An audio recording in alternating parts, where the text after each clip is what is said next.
नमस्कार साथियों, bike coffee channel पर फिर से आप लोगों को और एक नए वीडियो में स्वागत है। आशा करते हैं कि आप लोग अपने जीवन में खुश होंगे, मस्त होंगे और मजे में भी होंगे। हमने आज फिर बॉलीवुड की बैकग्राउंड से जुड़ी हुई और एक रियल किस्से से आप लोगों को रूबरू करवाने वाले हैं। बॉलीवुड के बैकग्राउंड में अनगिनत किस्से कहानियाँ छुपी हुई होती है जो कि आम जन तक नहीं पहुँच पाते हैं। हमारे चैनल पर हम कोशिश करते हैं उन्हीं किस्से कहानियों को आपके सामने लाने की।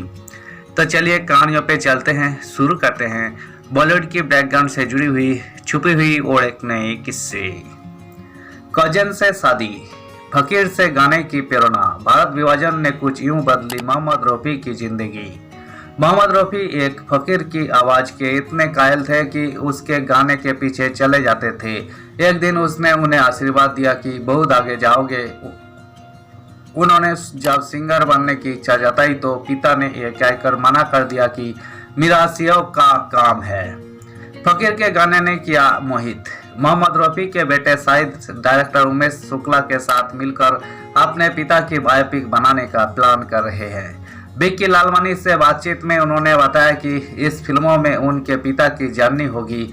शाहिद बोले, मैं दिखाना चाहता हूं कि 8 और 9 साल की उम्र में से उन्होंने कैसे गाना शुरू किया, कैसे वही लाहौर की गलियों में गाकर निकलने वाले फकीर से इंस्पायर हुए जो कि एक तरह बजाता था। मेरे पिता चुपचाप उसकी आवाज के पीछे चले जाते थे।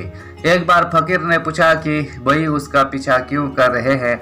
मेरे पिता ने बताया कि उन्हें उसकी आवाज से प्यार हो गया है और फकीर जो गाना गाता है उस पर मोहित हो गए हैं। फकीर ने उन्हें आशीर्वाद दिया और कहा कि बहुत आगे जाएंगे। मोहम्मद रफी का बचपन लाहौर में बीता और सिंगर बनने की चाह में वही मुंबई आ गए। भारत का विभाजन हुआ तो उन्हें पहली पत्नी से अलग होना पड़ा, लेकिन वही अपने बेटे को साथ ले आए। उनके बेटे शाहिद ने एक पॉडकास्ट में बताया कि उन्हें काफी समय तक नहीं पता था कि उनके बड़े भाई की मां कोई और है। शाहिद ने यही भी बताया कि पिता ने फकीर से गाने की प्रेरणा ली थी। दादाजी थे गाने के खिलाफ। शाहिद ने बताया कि उनके दादाजी को पिताजी के गाने का आइडिया एकदम पसंद नहीं आया। वही बोलते, मिरासियों का काम नहीं है हमारा, ये गलत काम है, ये हम नहीं करते। शाहिद बताते हैं उनकी दादी सपोर्टिव थी। वही बोलती, तू फिक्र मत कर, मैं संभाल लूंगी। लेकिन दादाजी इसके खिलाफ थे। एक पंजाबी फिल्मों में उनकी आवाज सुनने के बाद वही शांत हो गए और बोले, संगीत की जीत हुई है। कजन से हुई थी पहली शादी। मोहम्मद रफी जब छोटे थे तो उनका बचपन लाहौर में बीता था। उनके पिता की नाई की दुकान थी और रफी भी लोगों के दाढ़ी बाल बनाते थे। 1940 में फिल्मी दुनिया में करियर बनाने के लिए वही मुंबई आ गए थे। 1945 में भारत विभाजन हुआ तो वही इंडिया में रहना चाहते थे और उनकी पत्नी बसीरा लाहौर में। इस वजह से दोनों अलग हो गए। शाहिद ने बताया, वही डैड की रिश्तेदार थी, वही उनकी कजन थी, वही भारत नहीं आना चाहती थी। डैड ने उनसे कहा कि भारत आकर उनके साथ रहे, लेकिन उन्होंने मना कर दिया। तो डैड ने कहा, ठीक है, फिर मेरा बेटा मुझे दे दो।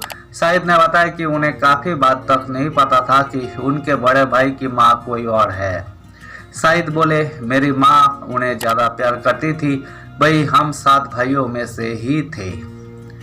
धन्यवाद साथियों, इस वीडियो में हमने बॉलीवुड के मशहूर सिंगर मोहम्मद रफी से जुड़ी हुई उनके बेटे शाहिद रफी के इंटरव्यू से जुड़ी हुई किस्से को आपके सामने रखने की कोशिश की है।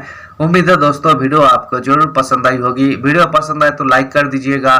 चैनल पर नए आए हैं तो प्लीज एक सब्सक्राइब कर दीजिएगा। मिलते हैं नेक्स्ट वीडियो में। धन्यवाद।